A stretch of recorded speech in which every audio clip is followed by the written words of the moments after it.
What's up, everybody? Thanks for checking in with Cali. Like, subscribe if you haven't. So the Clippers have, I would say, a big matchup coming up. I would say they have a matchup coming up that they shouldn't take lightly, I would say.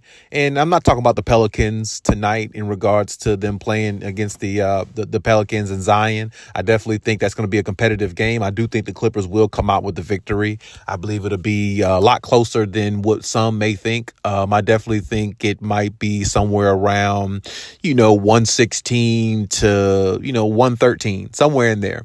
I definitely think it's going to be competitive. I believe it's in New Orleans too, so they might be hyped up for that one. And B.I. is playing good. They're actually playing a little bit better themselves, so I got to give them a little bit credit.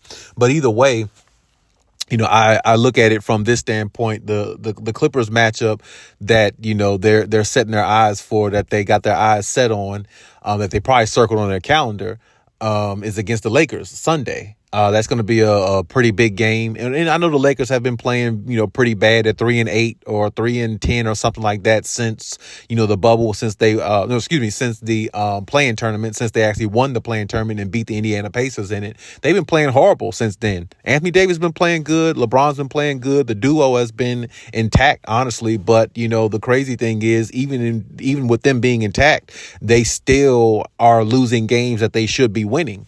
And losing to the Miami Heat the other night, against the Heat without Jimmy Butler that's crazy to me. But either way, they're not playing good right now. They're not in the right structure, and they're not, playing at the elite level that a lot of analysts believe that they should, because every analyst that I hear seem like they always want the Lakers to be, the number one team and don't even want to give the Clippers any credit. It's just to the point now where they have to give the Clippers credit because the Clippers are playing so well, you really can't deny them. And I know the media hates giving them credit, but there's really no choice. Kawhi is playing like a MVP caliber type player.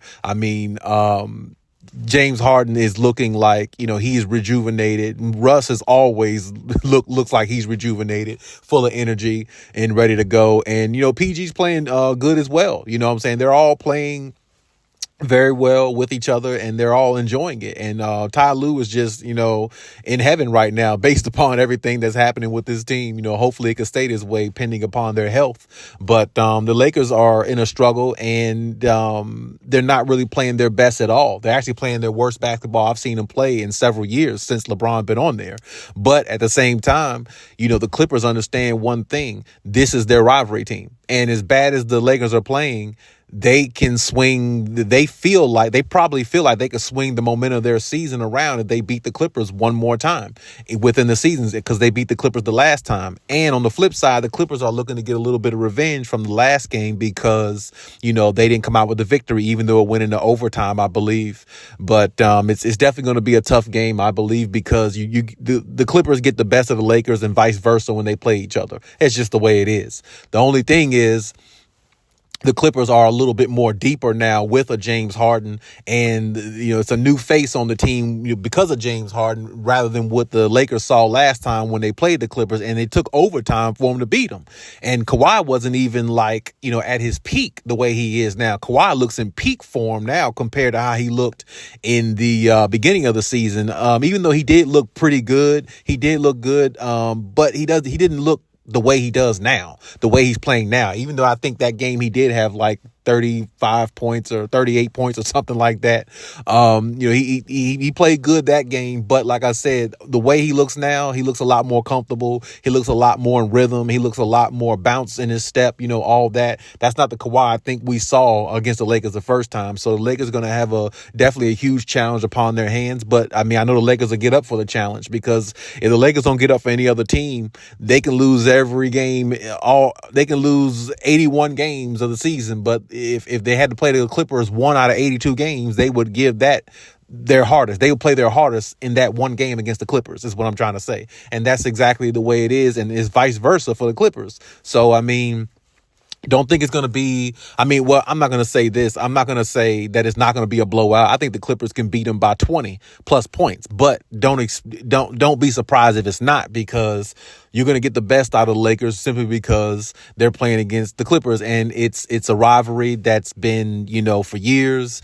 And honestly, from my perspective, it really hasn't been much of a rivalry the last several years because the Clippers beat them like 11 or 12 straight times. You know what I'm saying? Up until the Lakers beat them earlier this season for the first time in like 2 to 3, however many years. So, I mean, it hasn't been a rivalry the last several years. But, I mean, before that and just the history between the two teams, they play hard against one another and they both try to, bring the best of their A game. So just to show the other one, we're the king of LA and all that type stuff. So, I mean, it's definitely going to be one of those games. I'm definitely, anticipating to see it.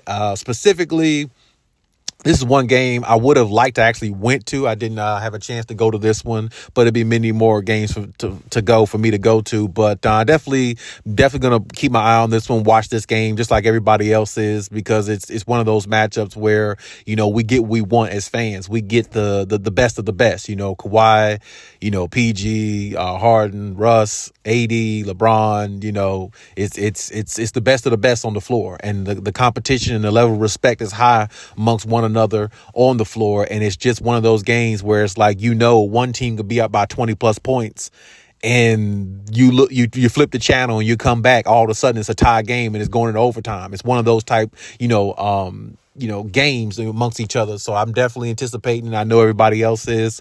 I do believe the Clippers will come out with the victory, of course. I believe the score will be 125 to 108. I'm going that because I feel like the Clippers are going to come out and play with something to prove.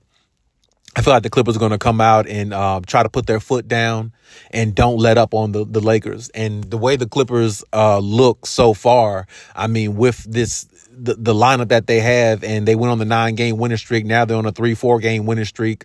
Again, the Clippers just look like they're overly dominant. They just look like they're gonna take over the NBA if they stay healthy. And I don't think nobody will be surprised at this point. So we'll see what the Lakers do, but it's definitely a big game. I'm always anticipating rivalry games. Any type of rivalry game I always love, whether, any sport, especially basketball, since it's my favorite sport. But all rivalry games I'm definitely all for, because I know I'm getting the best. I know I'm getting my money's worth, and I know it's worth my time, especially. So I can't wait for the game to happen. I know the Clippers can't either, because like I said, I know they circled this one on their calendar, but we have to see the outcome. But in my regard, I believe the outcome would definitely favor the Clippers.